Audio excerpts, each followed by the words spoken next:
ಮನೆಯ ಪೂಜಾ ಸ್ಥಳವು ಅತ್ಯಂತ ಪವಿತ್ರವಾದುದು. ಇಲ್ಲಿ ಇರಿಸಲಾಗಿರುವ ಪ್ರತಿಯೊಂದು ವಸ್ತುವು ಮನೆಯ ವಾತಾವರಣ ಮತ್ತು ವಾಸ್ತುವಿನ ಮೇಲೆ ನೇರ ಪರಿಣಾಮ ಬೀರುತ್ತದೆ. ಪ್ರತಿದಿನ ಬೆಳಗ್ಗೆ ಮತ್ತು ಸಂಜೆ ದೀಪ ಬೆಳಗಿಸುವುದು ಪೂಜೆಯ ಪ್ರಮುಖ ಭಾಗ. ಆದರೆ ವಾಸ್ತುಶಾಸ್ತ್ರದ ಪ್ರಕಾರ ಎರಡೂ ರೀತಿಯ ಬತ್ತಿಗಳು ತನ್ನದೇ ಆದ ವಿಶೇಷ ಫಲಿತಾಂಶಗಳನ್ನು ನೀಡುತ್ತವೆ. ಉದಾಹರಣೆಗೆ ಉದ್ದನೆಯ ಬತ್ತಿ, ಇದು ಸಂಪತ್ತು, ಸಮೃದ್ಧಿ ಮತ್ತು ವಂಶದ ಬೆಳವಣಿಗೆಯ ಸಂಕೇತವಾಗಿದೆ. ಲಕ್ಷ್ಮೀ ದೇವತೆ, ಸರಸ್ವತಿ, ದುರ್ಗಾ ಮಾತೆ ಅಥವಾ ನಿಮ್ಮ ಕುಲದೇವತೆಯ ಮುಂದೆ ದೀಪ ಹಚ್ಚುವಾಗ ಉದ್ದನೆಯ ಬತ್ತಿಯನ್ನು ಬಳಸುವುದು ಅತ್ಯಂತ ಶುಭ. ಇನ್ನು ದುಂಡು ಬತ್ತಿ, ಮನಸ್ಸಿನ ಸ್ಥಿರತೆ ಮತ್ತು ಆಧ್ಯಾತ್ಮಿಕ ಶಾಂತಿಗಾಗಿ ಇದನ್ನ ಬಳಸಲಾಗುತ್ತದೆ.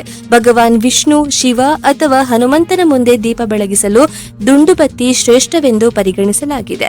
ಇನ್ನು ದೀಪ ಹಚ್ಚುವಾಗ ಬತ್ತಿಯು ಯಾವ ದಿಕ್ಕಿಗೆ ಮುಖ ಮಾಡಿದೆ ಎಂಬುದು ಕೂಡ ಮುಖ್ಯ.